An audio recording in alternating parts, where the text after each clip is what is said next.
നമസ്കാരം. ഞാൻ അഡ്വക്കേറ്റ് മുജീബ് റഹ്മാൻ.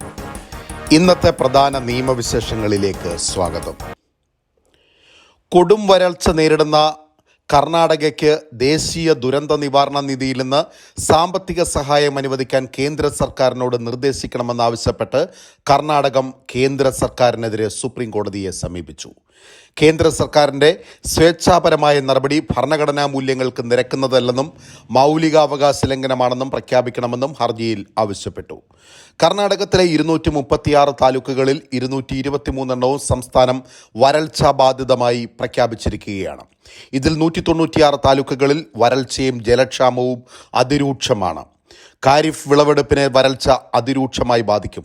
48 ലക്ഷം ഹെക്ടറിലെ കൃഷിനാശം മൂലം ഏകദേശം 35,162 കോടിയുടെ നഷ്ടമുണ്ടായി. ദേശീയ ദുരന്ത നിവാരണ നിധിയിൽ നിന്ന് 18,171 കോടി രൂപയെങ്കിലും സഹായം വേണമെന്നാണ് കർണാടകം അഭ്യർത്ഥിച്ചത്. 2005 ഡിസാസ്റ്റർ മാനേജ്മെന്റ് ആക്ട്, വരൾച്ച കൈകാര്യം ചെയ്യുന്നതിനുള്ള മാനുവൽ എന്നിവ പ്രകാരം സംസ്ഥാനത്തിന് അനുവദിക്കേണ്ട സഹായം കേന്ദ്ര സർക്കാർ അകാരണമായി പിടിച്ചുവച്ചിരിക്കുകയാണെന്നും കർണാടക സർക്കാർ റിട്ട് ഹർജിയിൽ ചൂണ്ടിക്കാട്ടി. കേന്ദ്ര സംഘം 2023 ഒക്ടോബറിൽ വരൾച്ചാ മേഖല സന്ദർശിച്ച് റിപ്പോർട്ട് സമർപ്പിച്ചിരുന്നു. എന്നാൽ 6 മാസം പിന്നിട്ടിട്ടും ധനസഹായം നൽകാൻ കേന്ദ്രം തയ്യാറായിട്ടില്ല.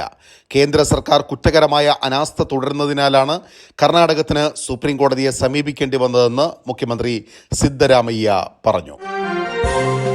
കോടതി നടപടികൾ തത്സമയം സംപ്രേഷണം ചെയ്യുന്നതിൽ നിന്നും ഒരു ഭാഗം അടർത്തിയെടുത്ത് തന്നെ മോശമായി ചിത്രീകരിക്കാൻ ചിലർ ശ്രമിച്ചതായി സുപ്രീം കോടതി ചീഫ് ജസ്റ്റിസ് DY ചന്ദ്രചൂഡ്.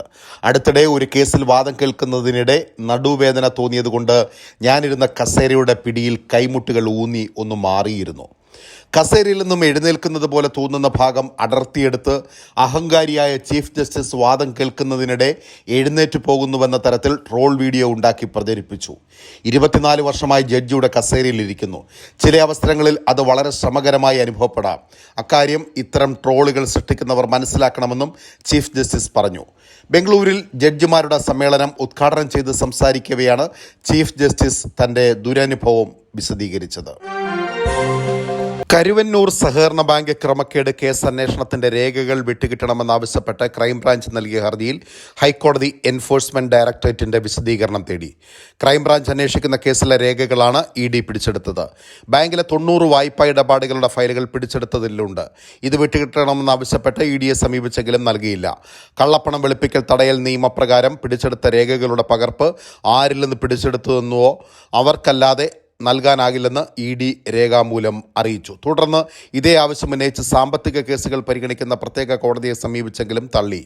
EDയുടെ പക്കലുള്ള രേഖകൾ കൂടി ലഭ്യമായാലേ അന്വേഷണം പൂർത്തിയാക്കാനാകൂ എന്ന് ക്രൈംബ്രാഞ്ച് അറിയിച്ചു. ഈ സാഹചര്യത്തിലാണ് പ്രത്യേക കോടതി ഉത്തരവ് റദ്ദാക്കി രേഖകൾ വിട്ടു നൽകാൻ ഉത്തരവിടണമെന്നാവശ്യപ്പെട്ട് ഹൈക്കോടതിയെ സമീപിച്ചത്. ജസ്റ്റിസ് ബെച്ചു കുര്യൻ തോമസിന്റെ പരിഗണനയിലുള്ള ഹർജി ഏപ്രിൽ 3 പരിഗണിക്കും.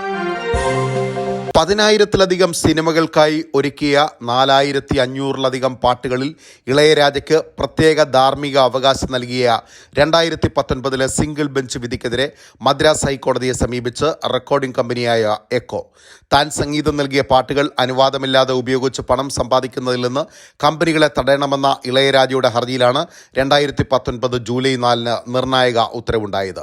പകർപ്പവകാശ നിയമത്തിലെ 57-ാം വകുപ്പ് പ്രകാരം പാട്ടുകളിൽ സംഗീത സംവിധായകർക്കും ധാർമ്മിക അവകാശമുണ്ടെന്നാണ് അന്ന് ജസ്റ്റിസ് അനിത സുമന്ത് ഉത്തരവിട്ടത്. ഇതിനെയാണ് സംഗീത കമ്പനി ചോദ്യം ചെയ്യുന്നത്. ഹർജി അടുത്ത ദിവസം ഹൈക്കോടതി പരിഗണിക്കും. വായ്പകളുടെ തിരിച്ചടവ് മുടങ്ങിയാൽ പിഴപ്പലിശയ്ക്ക് പകരം പിഴത്തുക മാത്രം ഏർപ്പെടുത്താനുള്ള റിസർവ് ബാങ്ക് ചട്ടം ഏപ്രിൽ 1 നിലവിൽ വരും. ജനുവരി 1 നടപ്പാക്കേണ്ടിയിരുന്ന ചട്ടമാണ് ബാങ്കുകൾ ആവശ്യപ്പെട്ടതിനെ തുടർന്ന് നീട്ടിവെച്ചത്. വീണ്ടും കാലാവധി നീട്ടാനിടയില്ല. ഏപ്രിൽ 1 മുതൽ എടുക്കുന്ന പുതിയ വായ്പകളുടെ തിരിച്ചടവ് മുടങ്ങിയാൽ പിഴപ്പലിശയ്ക്ക് പകരം പിഴത്തുക മാത്രമേ ബാങ്കുകളടക്കമുള്ള ധനകാര്യ സ്ഥാപനങ്ങൾക്ക് ഈടാക്കാനാവൂ. നിലവിലെ വായ്പകൾക്ക് പുതിയ നിബന്ധന ഏപ്രിൽ 1 ജൂൺ 30 ഇടയിൽ ബാധകമാക്കണം. തിരിച്ചടവ് മുടങ്ങിയാൽ വായ്പയുടെ പലിശ നിരക്കിന് മേലാണ് നിലവിൽ പിഴപ്പലിശ. ഇത് തിരിച്ചടവ് ബാധ്യത വൻതോതിൽ ഉയർത്തും. പല ബാങ്കുകളും ഇത് ധനസമ്പാദന മാർഗമായി ഉപയോഗിക്കുന്നുവെന്ന് RBI നിരീക്ഷിച്ചിരുന്നു. ഏപ്രിൽ മുതൽ പലിശയ്ക്ക് മേലുള്ള പിഴപ്പലിശയ്ക്ക് പകരം ന്യായമായ പിഴത്തുക മാത്രമേ ചുമത്താവൂ.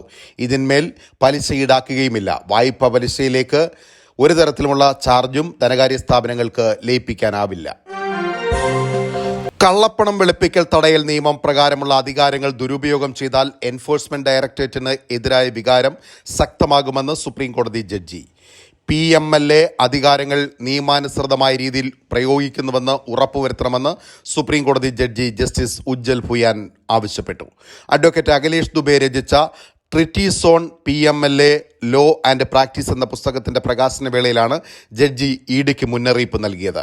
കള്ളപ്പണത്തിനെതിരായ പോരാട്ടത്തിൽ ഉപയോഗിക്കാവുന്ന ശക്തമായ ആയുധമാണ് PMLA. എന്നാൽ അധികമായി ഉപയോഗിച്ചാലോ തെറ്റായ രീതിയിൽ ഉപയോഗിച്ചാലോ ഏത് ആയുധത്തിൻ്റെയും മൂർച്ച നഷ്ടമാകും. അങ്ങനെ സംഭവിച്ചാൽ ഇഡിയുടെ നടപടികൾക്കെതിരെ വികാരം ശക്തമാകും. രാജ്യത്തെ മുഴുവൻ ബാധിക്കുന്ന കാര്യമാണിതെന്നും ജസ്റ്റിസ് ഉജ്ജൽ ഭുയാൻ ചൂണ്ടിക്കാട്ടി. തെരഞ്ഞെടുപ്പ് പ്രചാരണത്തിന് അണ്ണാ DMKയുടെ പേരും പതാകയും 2 ചിഹ്നവും ഉപയോഗിക്കാനായി ഇടക്കാല ഉത്തരവിടണമെന്നാവശ്യപ്പെട്ട് പാർട്ടി മുൻ നേതാവ് O. പനീർസെൽവം നൽകിയ ഹർജി മദ്രാസ് ഹൈക്കോടതി തള്ളി. ഇടക്കാല ഉത്തരവ് പുറപ്പെടുവിക്കാൻ കഴിയില്ലെന്ന് വ്യക്തമാക്കിയ ഹൈക്കോടതി കേസ് വിധി പറയാനായി ജൂൺ 10 മാറ്റി. ജസ്റ്റിസുമാരായ R. സുബ്രഹ്മണ്യൻ, R. ശക്തിവേൽ എന്നിവരടങ്ങിയ ബെഞ്ചാണ് ഹർജി പരിഗണിച്ചത്. O. പനീർസെൽവത്തിന്റെ ഹർജിയിൽ അണ്ണാ DMK ജനറൽ സെക്രട്ടറി എടപ്പാടി പളനിസ്വാമിയോട് വിശദീകരണം ആവശ്യപ്പെട്ടു. പനീർസെൽവത്തെ അണ്ണാ DMKയുടെ കൊടിയും ചിഹ്നവും പാർട്ടി പേരും ഉപയോഗിക്കുന്നതിൽ നിന്ന് വിലക്കണമെന്നാവശ്യപ്പെട്ട അണ്ണാ DMK general secretary Edappadi Palaniswami ഫെബ്രുവരിയിൽ ഹൈക്കോടതിയിൽ ഹർജി സമർപ്പിച്ചിരുന്നു. ഇതേ തുടർന്ന് പാർട്ടി ചിഹ്നവും പതാകയും പേരും ഉപയോഗിക്കുന്നതിൽ നിന്ന് ഹൈക്കോടതി പനീർസെൽവത്തെ വിലക്കിയിരുന്നു.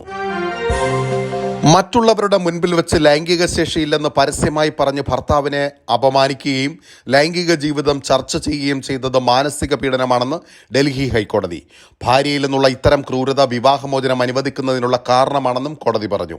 ഭർത്താവിന് വിവാഹമോചനം അനുവദിച്ചുള്ള ഉത്തരവിലാണ് ജസ്റ്റിസുമാരായ സുരേഷ് കുമാർ കെയ്ത്ത്, നീന ബൻസാൽ കൃഷ്ണ എന്നിവരടങ്ങിയ ഡിവിഷൻ ബെഞ്ച് ഇക്കാര്യം വ്യക്തമാക്കിയത്. 2011 ദമ്പതിമാരുടെ വിവാഹം. എന്നാൽ ഇവർക്ക് സ്വാഭാവിക ഗർഭധാരണം സാധ്യമായില്ല. ഇതോടെ ദമ്പതിമാർ IVF ചികിത്സയ്ക്ക് വിധേയരായി. പക്ഷേ 2 തവണ IVFന് വിധേയമായെങ്കിലും ഗർഭം ധരിക്കാനായില്ല. ഇതോടെയാണ് ഇരുവർക്കുമിടയിൽ പ്രശ്നങ്ങൾ ആരംഭിച്ചത്. ഗർഭം ധരിക്കാൻ കഴിയാതിരുന്നതോടെ തനിക്ക് ലൈംഗിക ശേഷിയില്ലെന്ന് പറഞ്ഞ് ഭാര്യ പരസ്യമായി അപമാനിച്ചെന്ന് ഭർത്താവിൻ്റെ ഹർജിയിൽ പറഞ്ഞു. ഭാര്യയുടെ മാതാപിതാക്കളുടെയും ബന്ധുക്കളുടെയും മുൻപിൽ വെച്ച് ഷണ്ടനാണെന്ന് വിളിച്ച് അപമാനിച്ചെന്നും യാതൊരു അടിസ്ഥാനവുമില്ലാതെയാണ് ഇങ്ങനെ വിളിച്ചതെന്നും ഹർജിയിൽ ചൂണ്ടിക്കാട്ടിയിരുന്നു. അതേസമയം ഭർത്താവിൻ്റെ ആരോപണങ്ങൾ നിഷേധിച്ച ഭാര്യ ഭർത്താവിൽ നിന്ന് സ്ത്രീധന പീഡനത്തിന് ഇരയായെന്നും വാദിച്ചു. എന്നാൽ ഭാര്യയുടെ ആരോപണങ്ങൾക്കും സ്ത്രീധന പീഡന പരാതിക്കും തെളിവില്ലെന്നായിരുന്നു കോടതിയുടെ കണ്ടെത്തൽ. സ്ത്രീധനത്തിന്റെ പേരിൽ ഉപദ്രവം നേരിട്ടെന്ന ആരോപണം തെളിയിക്കാനാകുന്ന തെളിവുകൾ ഹാജരാക്കാൻ കഴിഞ്ഞില്ലെന്നും കോടതി വ്യക്തമാക്കി. തുടർന്നായിരുന്നു വിവാഹമോചനം അനുവദിച്ചത്. നായ നിരോധനത്തിൽ കേന്ദ്രത്തിന് നോട്ടീസ് നൽകി ദില്ലി ഹൈക്കോടതി. നായ ഇറക്കുമതി നിരോധനത്തിലെ യുക്തി എന്തെന്ന് കേന്ദ്രത്തിനോട് ദില്ലി ഹൈക്കോടതി ചോദിച്ചു. നിരോധനം എന്തിനെന്ന് കേന്ദ്ര സർക്കാർ വ്യക്തമാക്കണമെന്നും ഹൈക്കോടതി ആവശ്യപ്പെട്ടു. 23 ഇനം അപകടകാരികളായ നായ്ക്കളുടെ ഇറക്കുമതി നിരോധിച്ചതിനെതിരായ ഹർജിയിലാണ് നോട്ടീസ് നൽകിയത്.